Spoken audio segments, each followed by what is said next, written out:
Roper. Je suis la coprésidente du Musée de l'Holocauste de Montréal et je suis également une survivante de la Shoah.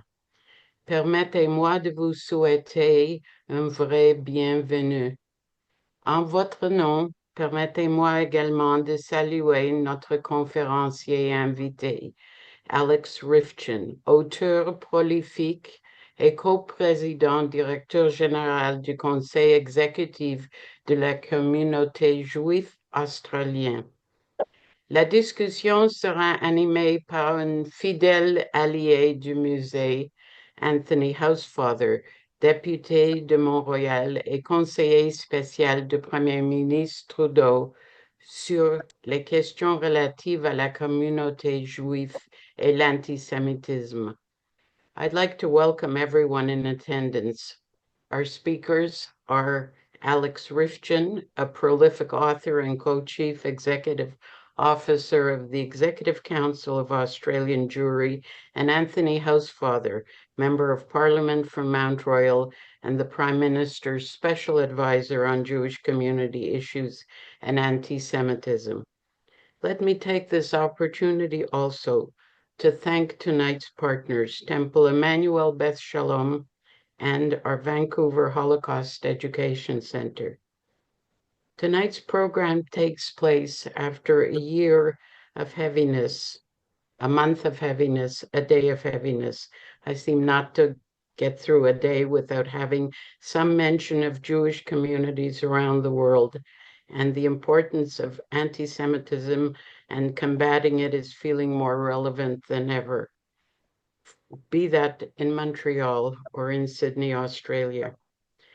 Across Canada in the past 4 years, and I have trouble saying the number, 172% increase, 172% increase of anti-Semitic incidents were recorded.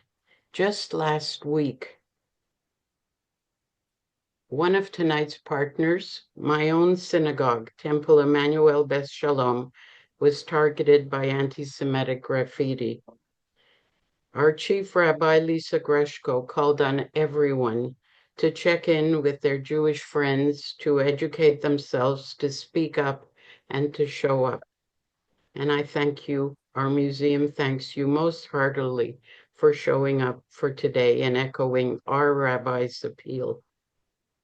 We at the museum, at the Montreal Holocaust Museum, understand the importance of looking to the past to better understand the present.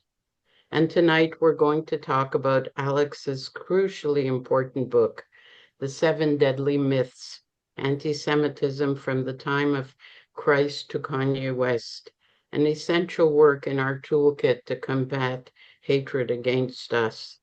Our best hope for fighting against it begins with education and our ability to recognize it. Let me introduce our two speakers and our two discussants. Alex Ryvchin joined the Executive Council of Australian Jewry, Australia's premier representative and advocacy body for the Jewish community in 2013. He was promoted to co-chief executive officer in February 2018, becoming one of the youngest leaders in the Jewish diaspora. He is a member of the Jewish Diplomatic Corps and an author of multiple books. His fourth book, The 7 Deadly Myths, is what we are discussing, and it was shortlisted for the 2023 Indies Book of the Year Award and investigates the extraordinary conspiracy theories behind anti-Semitism.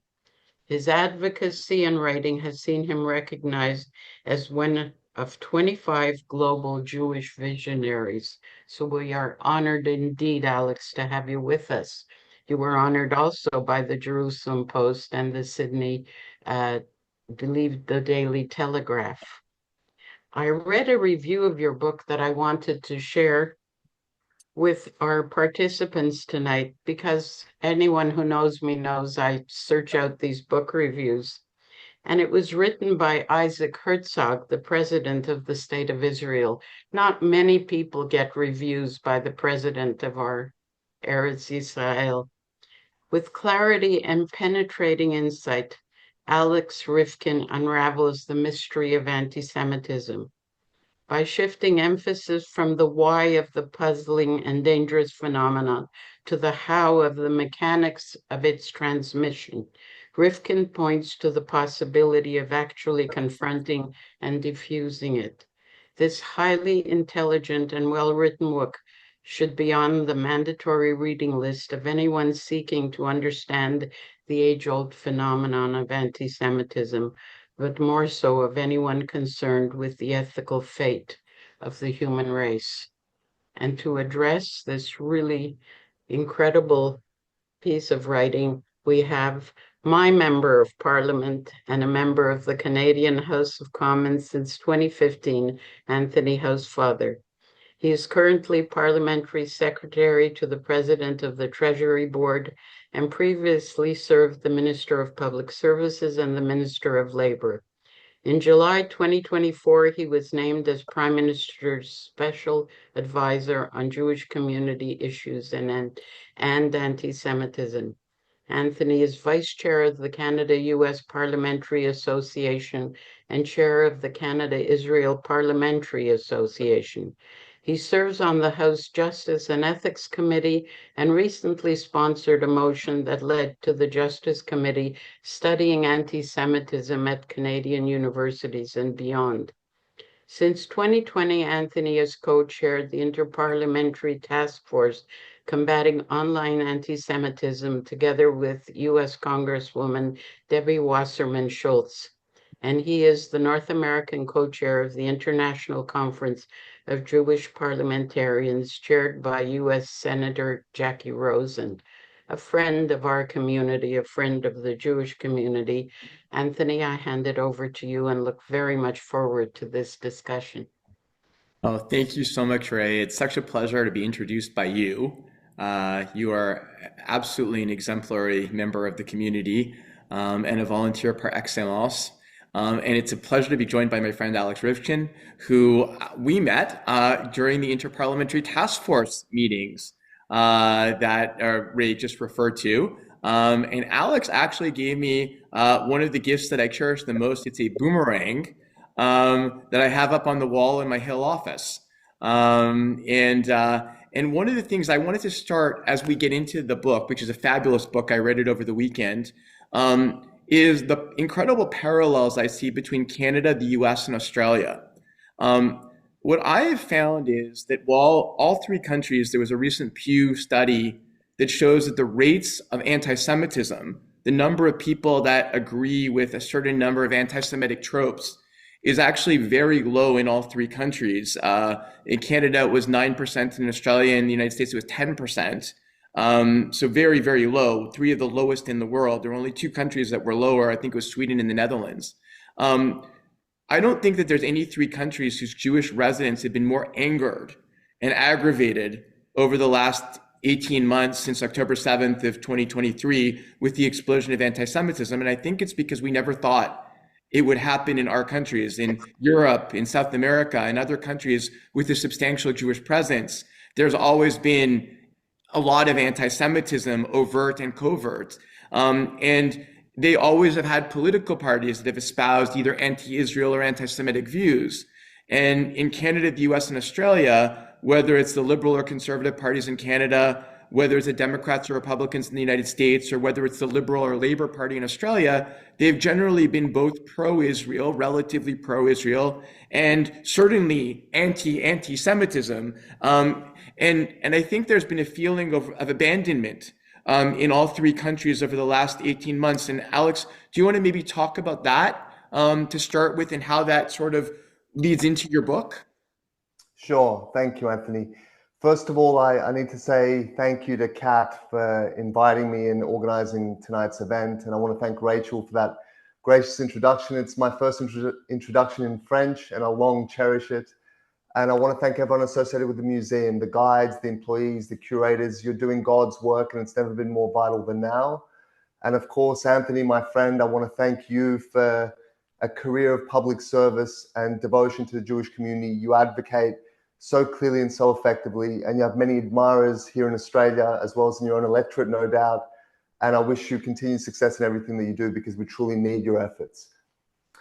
In terms of the situation in Australia and what you described as that traditional bipartisanship and that broad affection for the Jewish community in this country, it's very true. It's never been the case that the Jewish community voted on distinctly Jewish issues, that we had to look at which party will protect us better from anti-Semitism, which party will retain or value the bipartisan relationship with Israel, and which one will seek to denigrate it and maybe downgrade it. But we're set for an election in the next 2-3 months. And for the first time, the Jewish community will very much be voting as the threshold issue, anti-Semitism and support for Israel. And that speaks to what's happening in our country and what's happening in our political system as well. There was very little, I think, indication of what would happen in this country post-October 7. The report that my organization produces into anti-Semitic incidents and discourse annually, in the year before October 7, it identified a 40% increase in anti-Semitic incidents. So anti-Semitism was already on the rise.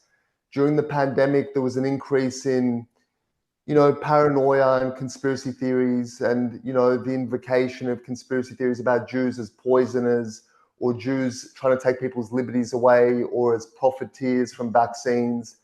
But this was very much on the fringes of the far right, but it was beginning to move more towards the mainstream.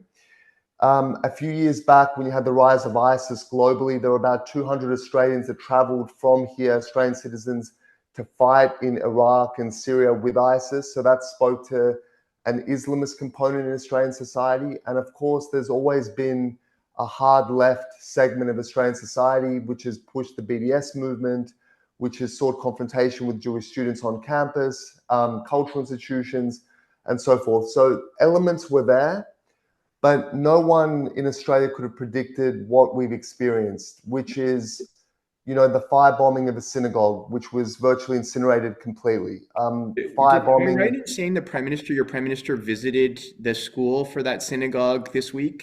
He did. He visited just a few days ago. And there's a general feeling in the community that the Prime Minister, he will say, and he will take the opportunity to list the achievements of the government in combating anti-Semitism, the passage of new laws, the devotion of new resources to Jewish communal security, things like that. But there hasn't been a kind of rapid sincerity of response, a desire to actually confront the problem. There's a perception that the government has been dragged to take action against anti-Semitism by communal outrage, increasingly wider societal outrage, and by pressure from the opposition. So for the first time, there seems to be this chasm between the Conservative Party, which we call confusingly the Liberal Party, and the Labour Party, which is the centre-left Social Democratic Party. There's a real gap between them in terms of policies towards Israel, combating anti-Semitism, and a general prioritization of the fight against anti-Semitism. So that's a new phenomenon and something that we as a community are dealing with. And I think that collapse or serious erosion of bipartisanship, something we've always taken for granted, is something that the Jewish community will have to fight to reinstate for a long, long time to come. So it's an interesting thing because, of course, bipartisanship is incredibly important. Making sure that legislators from both parties, and you have supporters of both parties who support Israel and who support Jewish community, is incredibly important. In Australia, for example, in the Labour Party, you have Josh Burns, who sits as a co-chair, one of the Australian co-chairs of our task force. And I know that in Australia, you just did exactly what we did in Canada. Last year on the Justice Committee, I had sponsored a motion. I had trouble, actually, because of the partisan ways that we're doing politics these days, getting it through the Justice Committee. But myself and my colleague Marco Mendicino managed to persuade the other parties to do a study on anti-Semitism focused on college campuses and university campuses. And that's not federal jurisdiction in Canada, it's provincial, but nobody was doing this. And we came out with a report last December that was multi-partisan in the sense that the Conservatives dissented on one of 20 recommendations, and the Bloc Québécois, which is our Quebec Separatist Party, dissented on jurisdictional issues, but nobody really dissented from the framework of the report that laid out what each level of government, federal, provincial or state, municipal, and colleges and universities should do. And I know that you just did that in Australia as well. You had a multi-partisan report that came out of a special committee of the parliament to deal with universities and colleges. So can you talk to us about what's been happening at Australian universities and colleges and what happened with that report? So we had a similar phenomenon, as I would say, to the United States, where we had the erection of encampments on major campuses throughout the country. Most of them started as kind of small affairs and broadly peaceful, but as has generally been the case with the anti-Israel movement in this country, as time has gone on, they become increasingly brazen, increasingly belligerent and open in their support for terrorism. You also had a phenomenon of the storming of lectures by anti-Israel activists, demanding that students in lectures identify themselves as Zionist and things like that. You had a generally extremely hostile environment on campuses. And we were receiving, my organization was receiving reports from academics and university staff and students about a whole range of incidents that were occurring that weren't being dealt with. And increasingly, when they were being reported, it was either being ignored, it was either being dismissed as being a political issue rather than one of racial vilification. And so the Jewish community took a position of supporting a judicial inquiry into anti-Semitism on campus. Our view was that a judicial inquiry, which is similar to an inquest or royal commission, would take the examination of anti-Semitism on campus, would look at things like foreign funding by dictatorships of certain centers and schools, funding of protests and things like that, as well as the inability or ineffectiveness of response of university administrations in dealing with reports of anti-Semitism.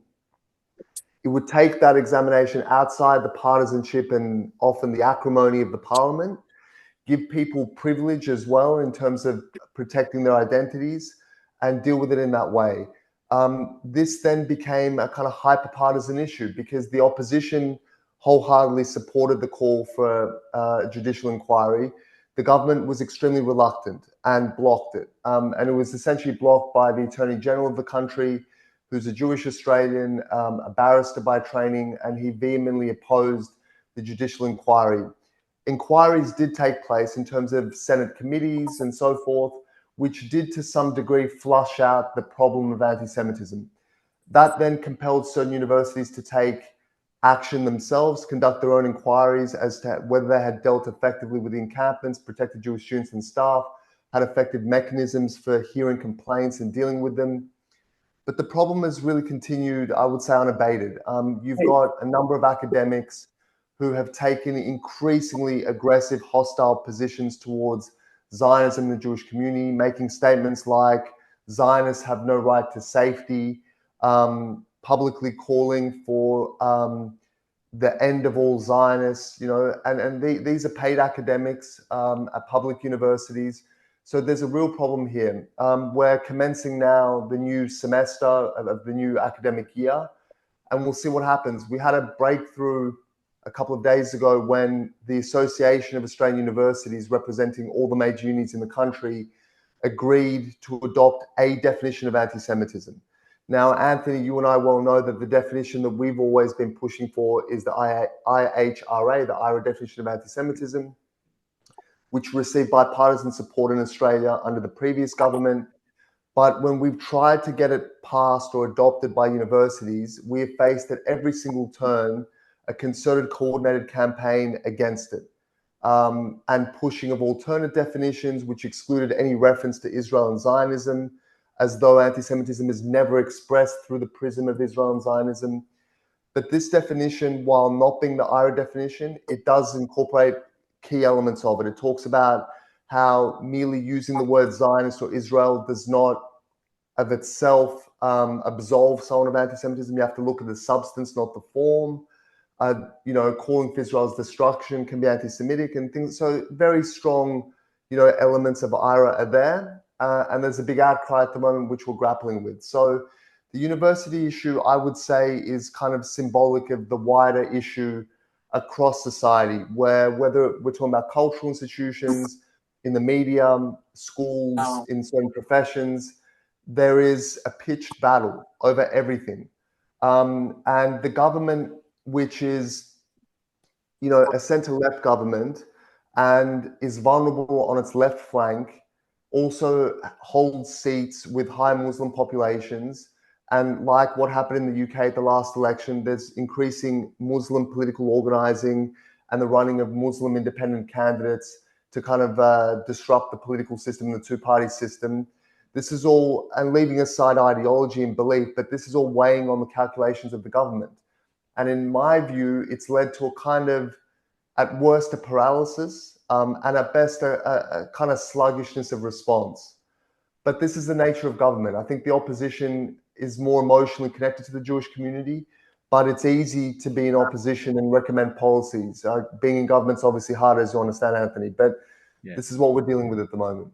Yeah. And again, I think that there's people on both sides, right, that are emotionally connected to the Jewish community. It's a question of, it's easier to be in opposition than in government, as we know. But I agree with you. One of the things that we, for example, have found, one of the things I worked on all last summer, following the committee hearings, but before the publication of the report, was a safe return to school, safe return to campus, with Universities Canada, which is our global representation of universities, and U15, which is the biggest 15 universities. And we also tried very, very hard to get universities to adopt the IHRA definition, which is adopted by the government of Canada, is adopted by the government of Quebec, which is the province that most of us are in Ontario, but so our two biggest provinces, but has not been adopted by Canadian universities either, with enormous resistance from teachers' unions, from students' associations. So the recommendation of the House Justice Committee is that they adopt IHRA.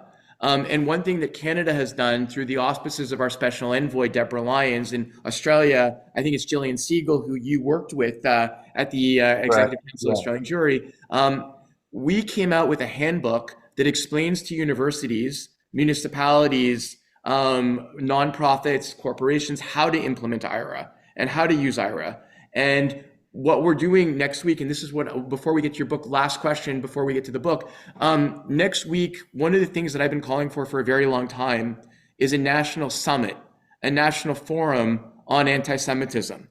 And we are doing it next week. It's March the 6th in Ottawa, where we're bringing together the federal government, the provincial government, the municipal governments, and the police.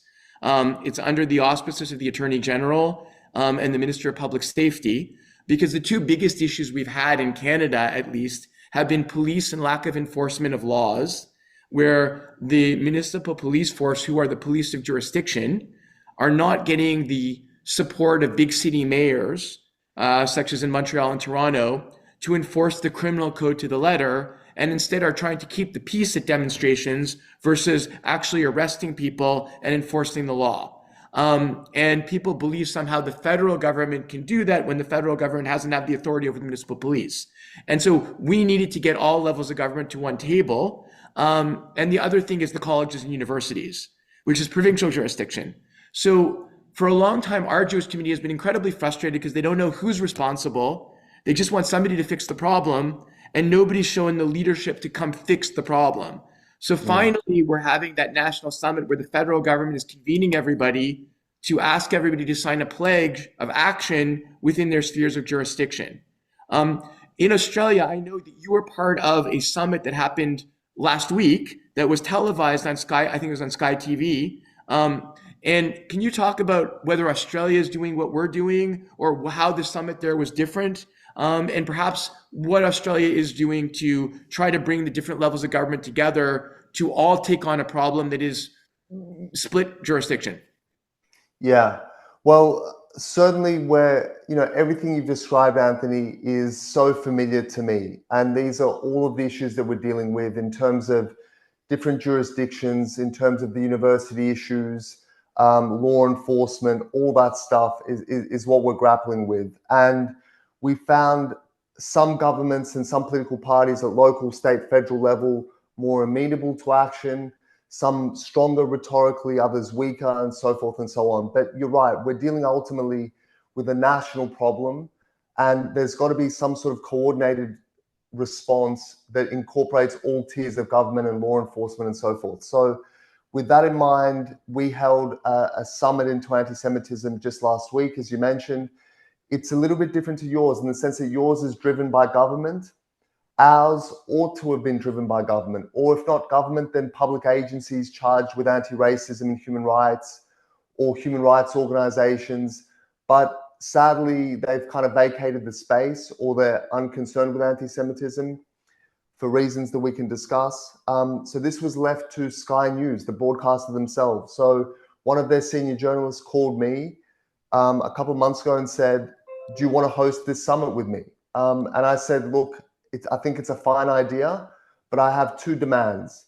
My first demand is that it's got to be truly bipartisan. We need to have proper representation at state and federal level of both parties. It can't be an endorsement of one side's policies. And secondly, we need action. This can't be a 4-hour talk fest. And so what we did was we divided the summit into critical portfolio areas such as education, law and order, migration, all these sorts of key areas. And then at the end of it, the conclusion of the summit, based on all the deliberations, I presented a 15-point action plan, which we believe, if adopted, will cure anti-Semitism in Australia. Now, it sounds absurd to talk about curing anti-Semitism at all. It's a disease without a cure, but at least we believe it will get to the point where it's again controllable, where it's pushed out to the fringes of society and no longer manifests in burning childcare centers and attacks on people's homes, as has become routine in this country. And those 15 points deal with things like the immediate needs of national security, uniform policing guidelines. It also deals with longer term issues like education. So to supplement existing Holocaust education with specific anti-Semitism education, to train law enforcement to actually spot and recognize and understand anti-Semitism so that when they see it chanted at public rallies, they know what they're dealing with and they can actually take action. Likewise, in the judiciary, in the hospital system, you may have seen a horrific incident a few weeks ago in Sydney with some nurses pledging to kill Israeli patients. And that really uncovered a problem in the public health system here as well. So now the mission is to actually ensure the adoption and implementation of that action plan. As I mentioned, we're heading into an election. Any day now it will be called and it will be held April or May this year. And we want both parties to pledge to implement that 15-point action plan. So that's how we're trying to deal with it here. It's so helpful here because one of the things that I've been striving to have happen, I first called for this in December of 2023. And then when I was appointed as a special advisor last May or June, I again called for it. And finally it's happening. It took a very long time to get all levels of government to agree. Like the federal government was easier. My fellow Jewish caucus members, we have 6 Jewish members of the Liberal caucus, helped greatly in terms of pushing within the structure to have the federal government agree to do it. But we had to get buy-in. People don't understand. You have to get buy-in from the provinces, from the municipalities, from the police, or it's not useful. Because one level of government can't solve it. So what you're saying, the action plan, the 15-point action plan is exactly the goal of this summit within the framework of what is justice and public safety. It's taking the recommendations of the Justice Committee, taking the recommendations we heard at regional meetings across Canada. We had our Quebec regional meeting this week, and actually having them all sign a pledge to do something. And then the hope would be that both political parties in our election, well, we won't have it from the other parties, the fringer parties, but we'll have it hopefully from both mainstream political parties, that we would have both of them agree to the same action plan. That would be phenomenal. And the same at the provincial level and the municipal level. So I appreciate what you're doing is amazing. And now let me turn to the book, which was written, by the way, before October the 7th. But it sets out what you call 7 major myths on anti-Semitism. And I just wanted to briefly run through each of them for you to explain to people what it is. The first one I think we're relatively familiar with, so probably spend a little less time on it, is the blood libel. We all know what happened during the Crusades, where, Jews were accused, I think it was in a town in Germany, of, I think in the first case, of killing a little boy, to put his blood in matzah. But how is that relevant today? Talk us about the blood libel today. Yeah, so the way that I deal with the blood libel myth, I could have chosen a number of the historic blood libels. I picked Simon of Trent. Little Hugh of Lincoln is a very prominent one, which is regarded as maybe the first major blood libel. But they all contain very much the same elements. And with the Simon of Trent case, you had a two-year-old boy in the village of Trento, which is northern Italy. Then it was within the realm of Austria. A boy goes missing. The town is in a frenzy, starts searching, and eventually his body is found in a canal. The boy had drowned. But of course, as is the case, suspicion very quickly descended on the town's Jews. And suddenly this theory was concocted that the Jewish elders and the families of Trento had abducted this boy, had ritually tortured him, pricked his body with pins, drained his blood. Things were again added to the story, which no one could have possibly known. It was claimed that the Jews, while committing this act of torture, said, we are doing this to replicate our torture of Christ because he is nothing, as though this is how Jews speak. And in the end, it culminated with the town's Jews being rounded up and burned alive in the town square.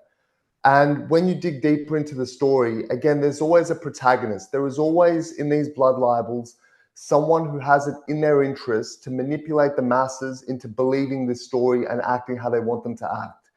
And here there was a doctor by the name of Tiberino who traveled to the nearby town and addressed their Senate. And he gives this speech where he talks about how the Jews, these vipers, these snakes, it's bad enough that they thirst for our interest, as in on lending, on money lending. Now they're actually draining the blood of our children. So there's always some subtext, there's always some other reason there. When this claim was made about the blood libel, about this act occurring, naturally the question was asked, why would Jews want the blood of children? For what purpose?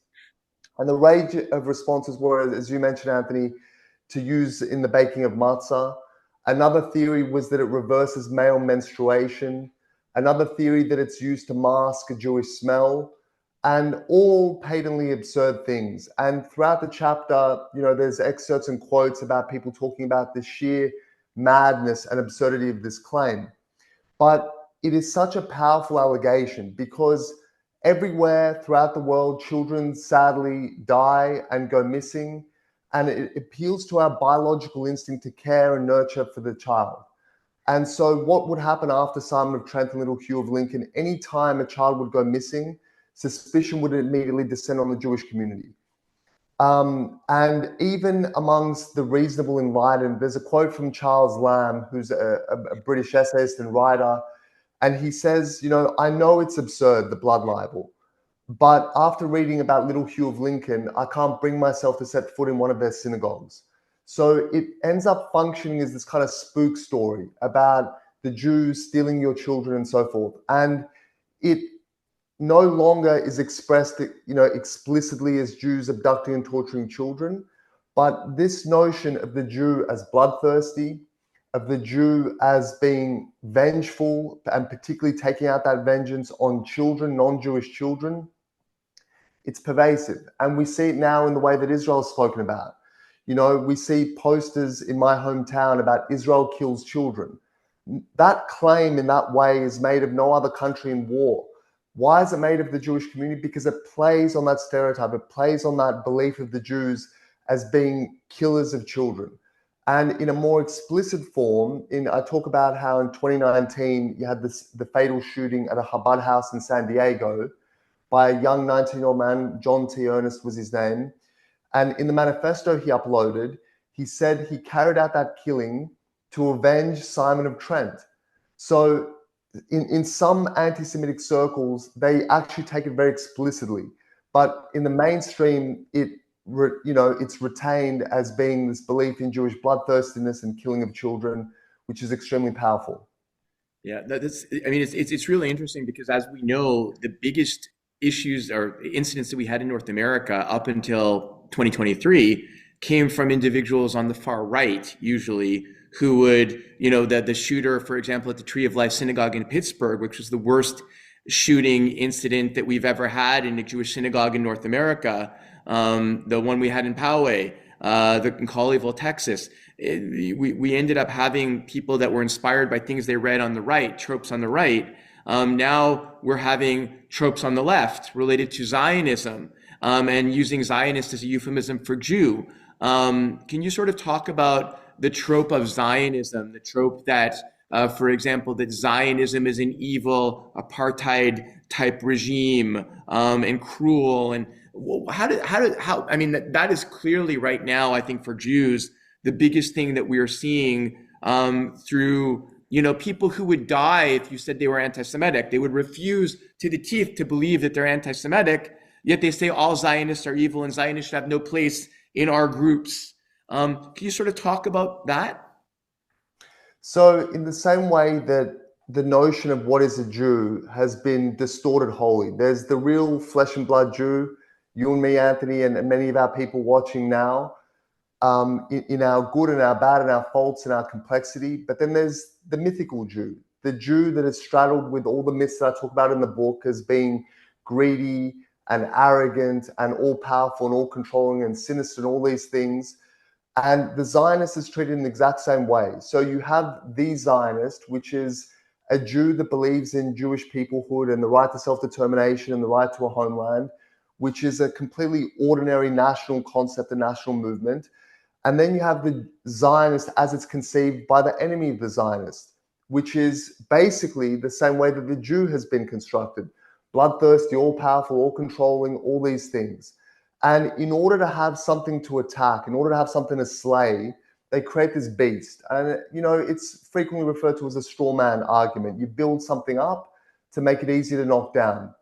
And its origins specifically in terms of the usage of Zionists, you look back at Soviet anti-Semitism, and they very much maintain this public policy, this official line of being very fond of the Jewish people and actually criminalizing anti-Semitism, which was just a kind of Stalinist absurdity, while, of course, persecuting the Jews, subjecting them to entry quotas into universities, restricting them from certain professions, all that, and street abuse and everything that they encountered.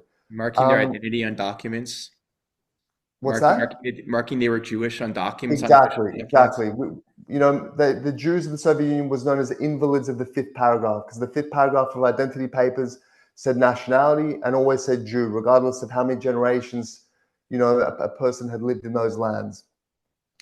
And so there was a conscious shift in Soviet literature and propaganda to move away from talking about the Jew to talking about the Zionist. It became the corporate Jew or the collective Jew. And everything the Jew was, the Zionist became. And so people will say, I'm merely anti-Zionist. And why that's effective is because Zionism was once a legitimate political position. Zionism or anti-Zionism began very much as an internal Jewish debate about how to alleviate the suffering of the Jewish people, lead to their emancipation and equality.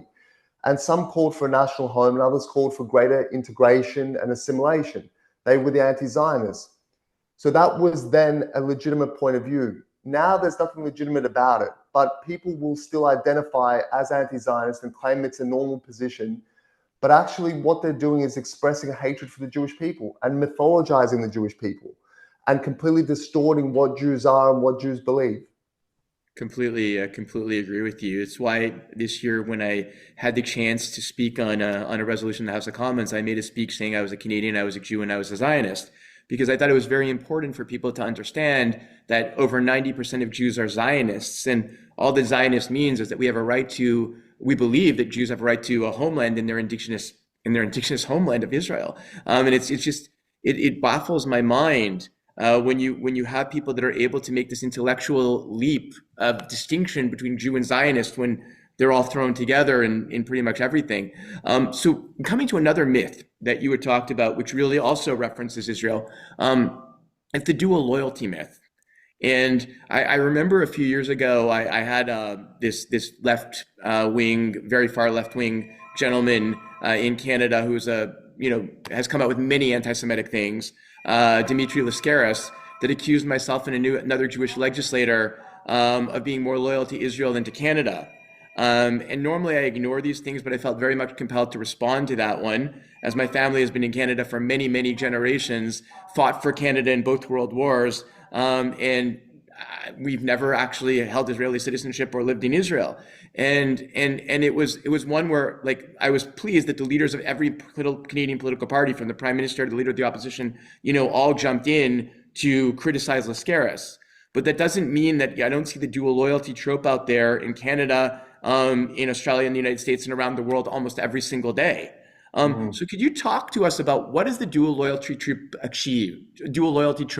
Which basically, for those who are listening, it means that Jews are more loyal to Israel than to their own homeland. Well, it's a very potent myth because it basically, again, casts suspicion on Jews. And it says that, they may look like us and they may, on the face of it, behave like us, but actually there's something there. They're not like us. They're actually loyal to someone else. And therefore, they're fundamentally disloyal and not to be trusted. And the reason why the activists that you refer to use that myth, like all these myths, is because they're so embedded in the conscious or the subconscious that they become effective. If they'd been leveled against an Indian, Canadian, or another ethnicity, it wouldn't be as effective. But there's always been that perception of the Jews as being disloyal. And I look at it by giving a couple of case studies in the chapter. And I begin by talking about maybe the most famous case of dual loyalties or Jewish disloyalty, which is the Dreyfus Affair, a kind of seminal moment in Jewish and Zionist history. And France was very interesting for many reasons, because Napoleon, in the lands that he conquered, granted the Jews emancipation and rights. And in his own country, he was very slow to extend those same privileges because of suspicions about Jewish disloyalty. And the way that he tried to deal with that was he assembled this group of Jewish notables. He summoned 100 Jewish notables, and he asked them a series of questions, 12 questions. And the majority of those questions centered around Jewish loyalty. Are you Frenchmen? Are you loyal to France? And that really spoke to the perception of Jews as being a people apart. And it doesn't matter how much national service and national contribution. And in Australia, I talk about the fact that our greatest ever soldier, Sir John Monash, was a Jew.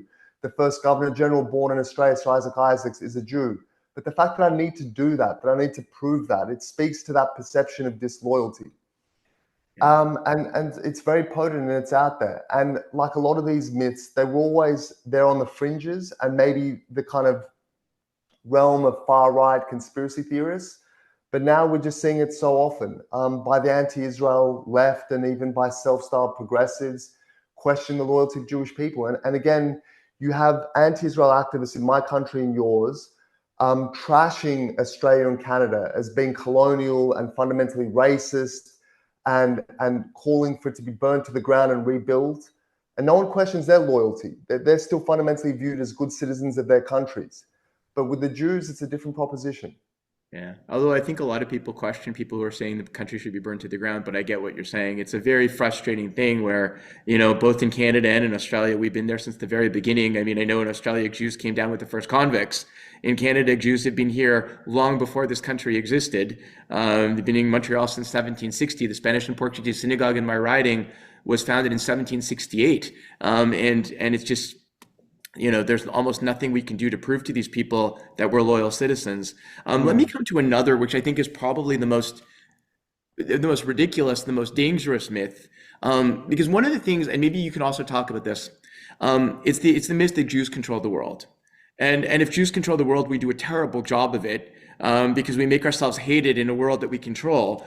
But to me, that myth and all of these myths go to the idea that they're a threat to our democracy. Because if you believe Jews control the world, why care who gets elected and why follow the constitutional order? And also a terrible threat to our national security, because of course a lot of these anti-Semitic stuff that you see on social media aren't coming from somebody in Canada or Australia. They're coming from Iran and its bots, or Russia and its bots, or authoritarian regimes seeking to start strife in our country. So could you talk about the myth that Jews control the world, which I think you call global domination, and the effects on it? George Soros, exactly. Somebody just put in the chat, George Soros myth, exactly. It's, like all of them, it's incredibly powerful because it plays on people's emotions and their fears and their pre-held beliefs. You know, that people have a suspicion that no matter how hard they work, the system is somehow rigged against them, like it's all preordained and stacked. And what this global domination myth does, it affirms that view and gives them someone to blame. This is the person, this is the group of people that are responsible for your misfortunes, for your failings, and for your failure to get where you want to get to in life. And I thought it was just vital, like with all these myths, to go through its history and to trace it. And by doing so, expose how patently absurd, but also self-serving it was. So I talk about Hermann Goethe, who was a mid-19th century obscure German writer of historical novels. And in 1861, I believe, he writes this book, which no one read, called Biarritz. And in it was a chapter where he talks about a meeting once a year at midnight of 13 Jewish elders in the Jewish cemetery in Prague. And there they would assemble at a tomb of a rabbi, and some poltergeist would appear, and they would talk about how they would control all the things worth controlling, liquor and real estate, and undermine the church and the media and the government and all these things. And some canny anti-Semite took the 13 speeches delivered in that chapter, amalgamated it into a single pamphlet called the Rabbi's Speech, which was supposedly delivered by a rabbi in a secret Jewish communal meeting. So both were fiction and fabrication, but it passes from one publication to the next. The Rabbi's Speech then moves eastward to the Russian Empire, and it's distributed by the Black Hundred, a fascist group at the time. It finds its way to Kishinev in what's today's Moldova. And this was a place where Jews and the local population lived in harmony with no real history of anti-Semitic violence.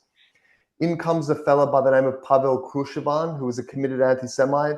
He prints and distributes the pamphlet en masse, which was the catalyst for the Kishinev pogrom there in 1903, a bloody attack on the Jewish community, which shocked the world. It was front page news of the New York Times, and also became another, like the Dreyfus Affair, another real catalyst for the awakening of the Zionist movement.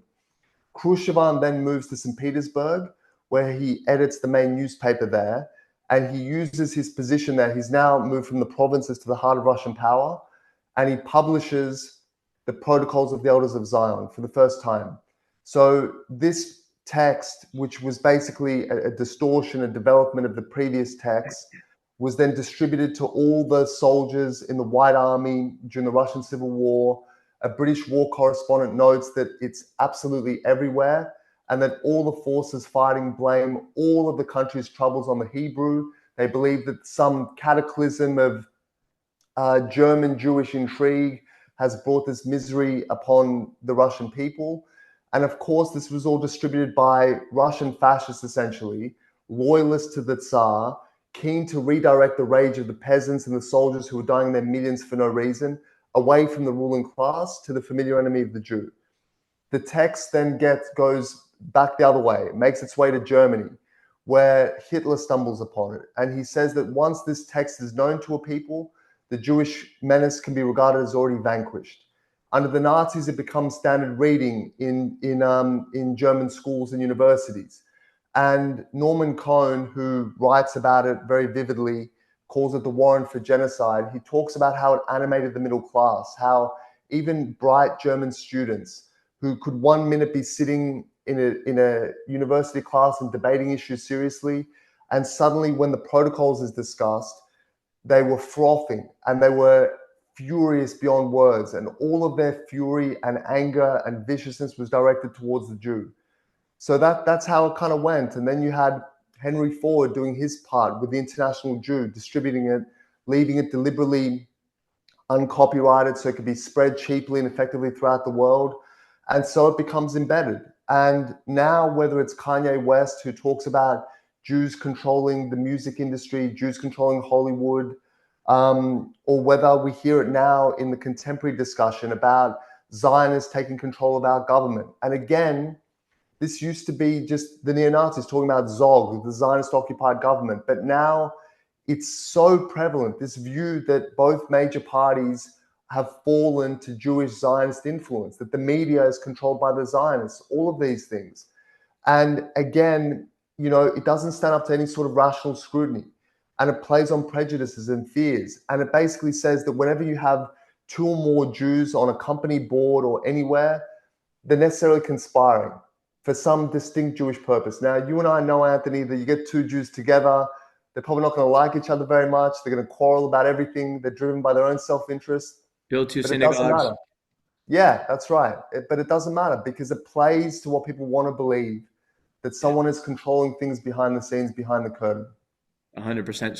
So I'm going to ask one more question about the myths, and I'm inviting people who have questions to put them in the chat. We're going to start our reading questions from the chat in 5 minutes. But there are 4 other myths that you dealt with in the book. One of them being Christ killers. One of them being that Jews are the chosen people, which is often misinterpreted and misunderstood. Because the people think it means that we believe that we're better than everybody else. One of them is that all Jews are rich, so money, and that Jews control the money system. And then the last one, which I think probably is the one you might want to get into the most, is oppressed to oppressors, because that I think currently is a very big issue, especially within DEI programs. I don't know what you call it in Australia. We call it diversity, equity, and inclusion. But the belief that all Jews are white, all Jews are rich, and all Jews are not deserving of the same protections as groups of color, poorer, exploited groups. So maybe could you walk us through in 5 minutes those 4 other myths and whatever it is that you want to say about them that you think are the most relevant to today? Yeah, I mean, they're all, we could spend a lot of time on each of them. So I might begin with the last one and then come to the others, because I think the others are probably better known, about Christ killers and, Jews being obsessed with money. But one which I found interesting in kind of studying anti-Semitic discourse historically and now as well, was this narrative which emerged, which was that Jews were once the oppressed, but they become oppressors. And even among people who don't harbor necessarily hostility towards the Jews, they started to form this story in their minds and became kind of addicted to it. This idea that the Jews who had suffered under the Nazis and have suffered so much historically, and they're now doing the exact same thing to the Palestinians. And people love this narrative for many reasons. For one reason is that it has this beautiful poetic quality to it. Can you believe it that this people is now doing to others what was done to them? Another reason is that it serves a very distinct purpose. And the purpose is that after the Holocaust and through the work of Holocaust museums, you have an understanding of what was done to the Jewish people that has to be confronted and understood. And no one who understands the story of the Holocaust and the process of dehumanization and plunder and destruction can emerge from that and not feel some sort of sympathy to the Jewish people and not feel some sort of understanding of their quest for national self-determination and national rights and a haven and a place of security. So in order to undermine that and to attack Israel and undermine support for Israel, it's very convenient to flip the Jews from being the oppressed to the oppressors. And I talk a lot also about another example of the Nation of Islam, the kind of militant black group of the United States, who, again, for a very specific purpose, this kinship, this partnership had developed between Jewish Americans and Black Americans, this movement of solidarity with the funding of colleges and the civil rights movement and all these things and the association with Dr. King. And some groups resented that and wanted to destroy it. And how? By publishing this book, which was called The Secret Relationship, which alleged totally fraudulently the Jews actually controlled the Atlantic slave trade. The Jews weren't an enslaved and persecuted people. They were your tormentors. They were your slavers. So again, there it served a distinct purpose. Another very striking example to me was this French journalist who, after the incident during the Second Intifada, some of you may recall the incident of Mohammed El-Dura, who was a little boy who was caught in crossfire between Hamas militants and the IDF. And you see those horrific scenes of him sheltering with his father, and then the boy and the father are dead. And then there was an inquiry as to who fired the lethal shots and so forth. Now, this French journalist said that when she saw that image, the image from the Warsaw Ghetto Uprising, that iconic image of the little boy with his hands held up in surrender, and a German pointing a gun to his back, and the boy being now led to probably Treblinka, which is what happened with the final survivors of the Warsaw Ghetto Uprising, that image has been erased and replaced by Mohammed el-Dura. And I read that and I thought that's really something. Why could she not hold both images in her mind at the same time? Why was she so desperate to erase one with the other? And it's because she wanted to discard it. She didn't want to be saddled with European war guilt for a sympathy for the Jewish people and for the state of Israel. And the first chance she got, she replaced it with something else to allow her to express a sympathy for the Palestinians. So it's really fascinating to look at, and it plays out in so many ways. And as you said, Anthony, in the modern discourse about Jews and racism, we're erased from that as well, because this notion is constructed of the Jews as being uniformly rich, white, and privileged. And therefore, and Whoopi Goldberg said this very well on The View, that we can't be victims of racism. She couldn't in her mind she views the Jews as white and controlling Hollywood. How could they be victims of racism? So it's done sometimes subtly, sometimes in a benign fashion, but most often in a very deliberate strategic purpose.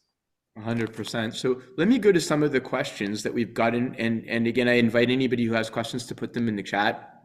And I'll just walk through them, and Alex and I will try to briefly answer whatever's here. So Brian Gore, there is a legal framework in the criminal code in Canada to combat hate speech. That's correct. Unfortunately, there has been a lack of political will by our government with inconsistent enforcement by municipal police forces across the country. Can Anthony comment and Alex discuss the laws in Australia that could protect their Jews? So what's happened in Canada is really not the laws. Hate speech is a very, very high threshold to reach. You need consent from the Attorney General to even prosecute a hate speech charge, and it's very rarely prosecuted.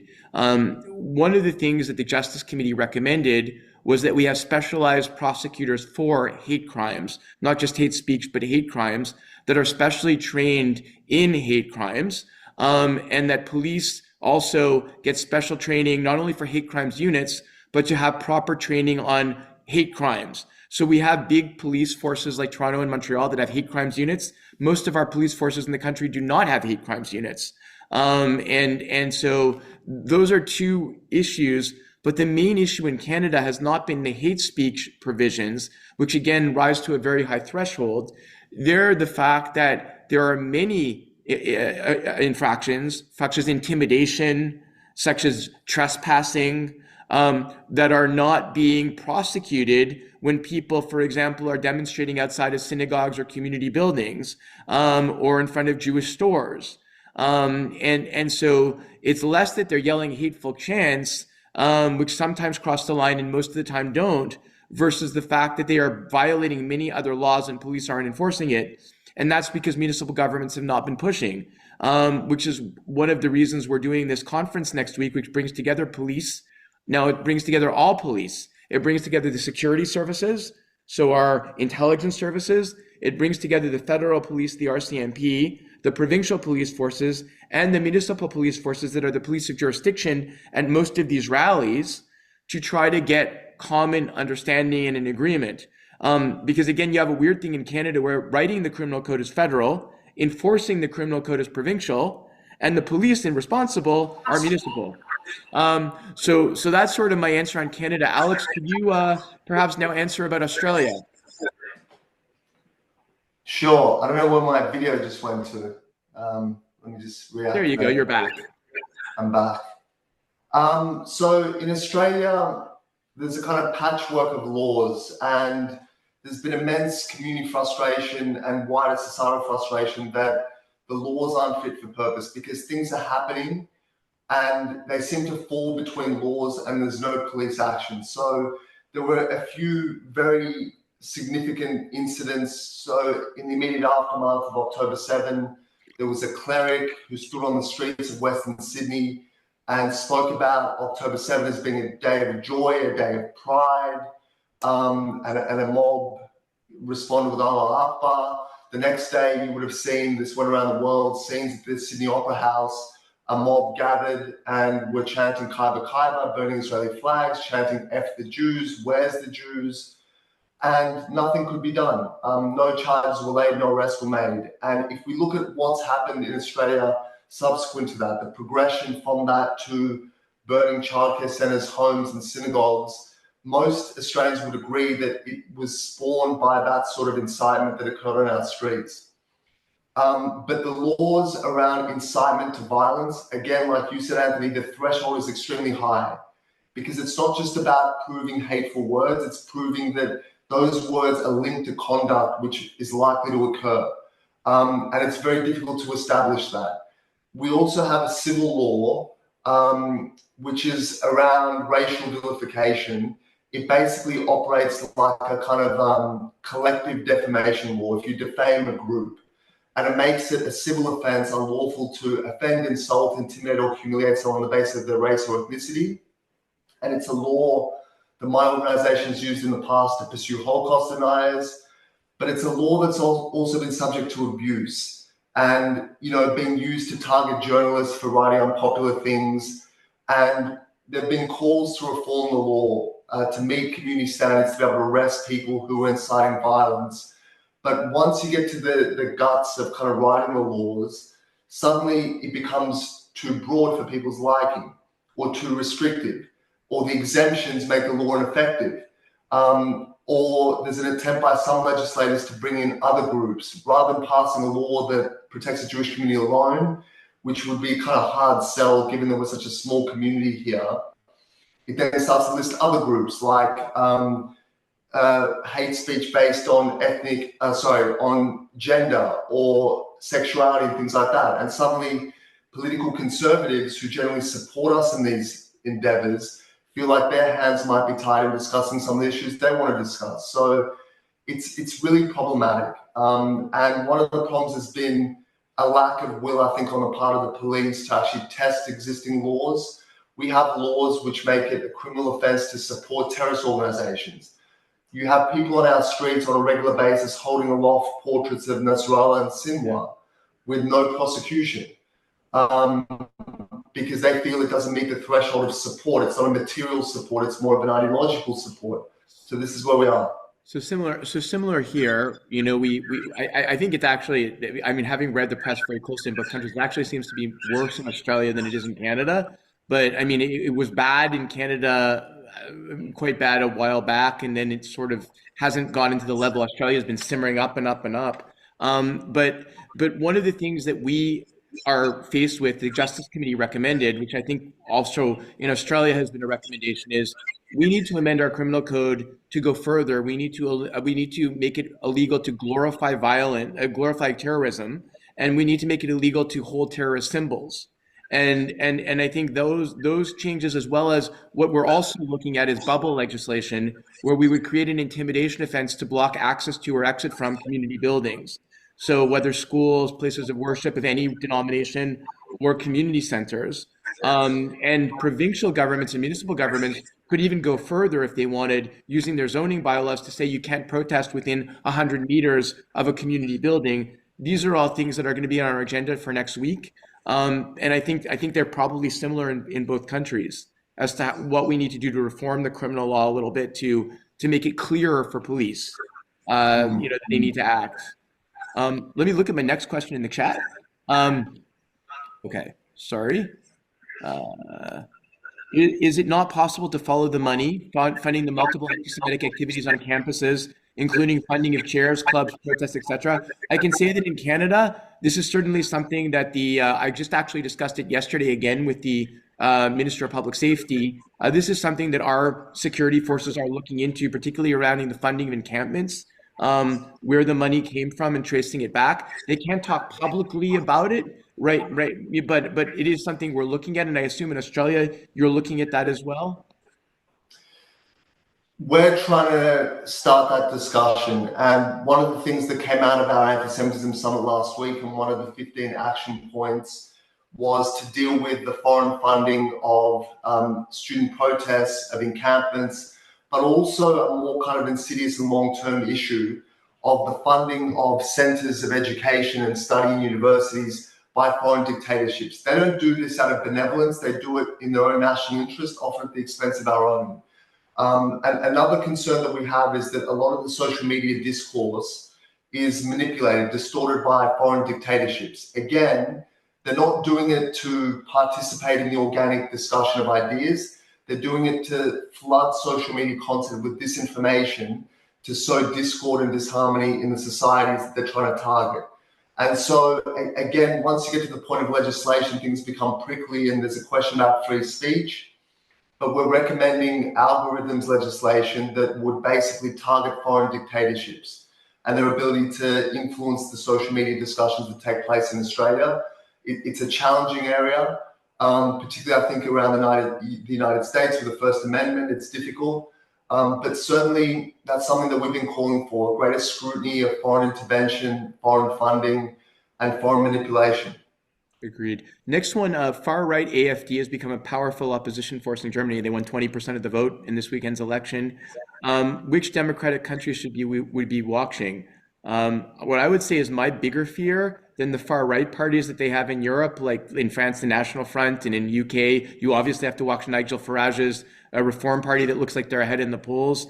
In our countries, what I'm much more concerned about is our center-right and center-left parties moving too far to the right and too far to the left.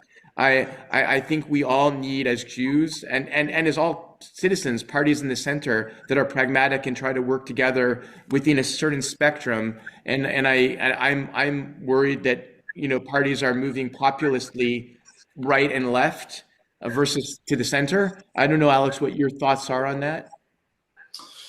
I mean, in Australia, we've got a very stable two-party system. The party to the left of the centre-left Labor Party, the Australian Greens, which has become more and more kind of Marxist and anti-Western and has abandoned the environmental component almost completely. They are steady at about 10%. They kind of oscillate between 9 and 12%, and they never go higher than that. We've got a kind of far-right nativist sort of party called One Nation, which had a brief period in the sun 20 years ago, attacking Asian migration and then Islamic migration.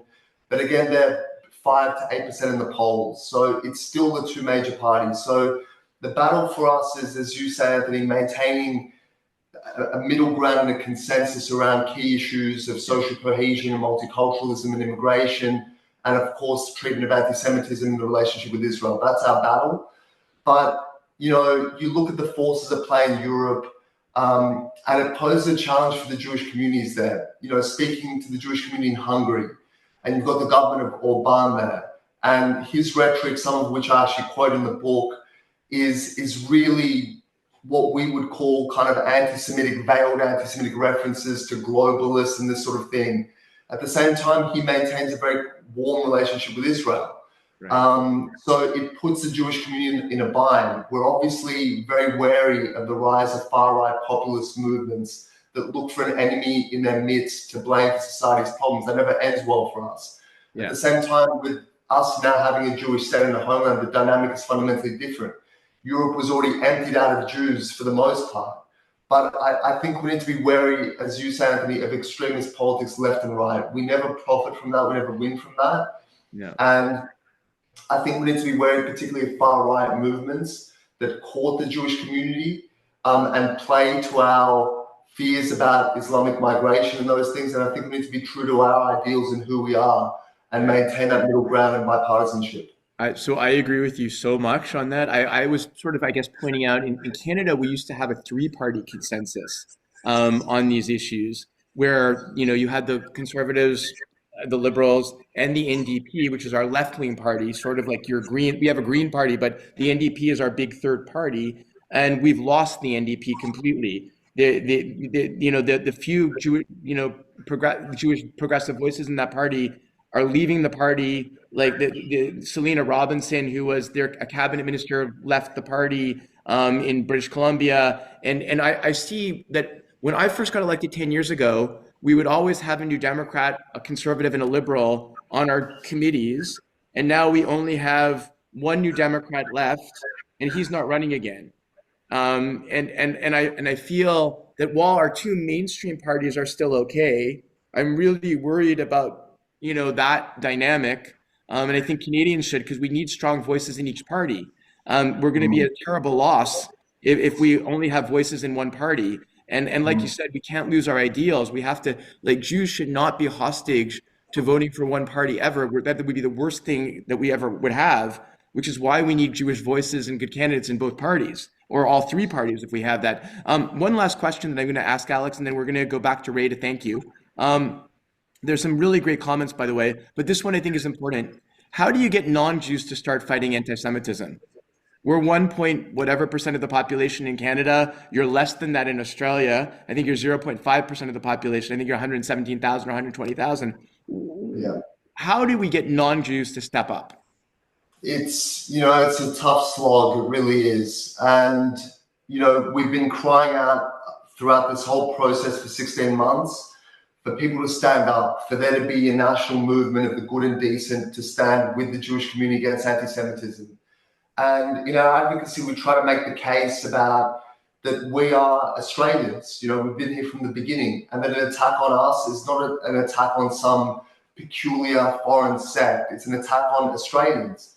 But Australians are very non-interventionist, non-committal, and there's a perception that even, for example, in the corporate sector in Australia was really leading on things like marriage equality, same-sex marriage, Indigenous reconciliation.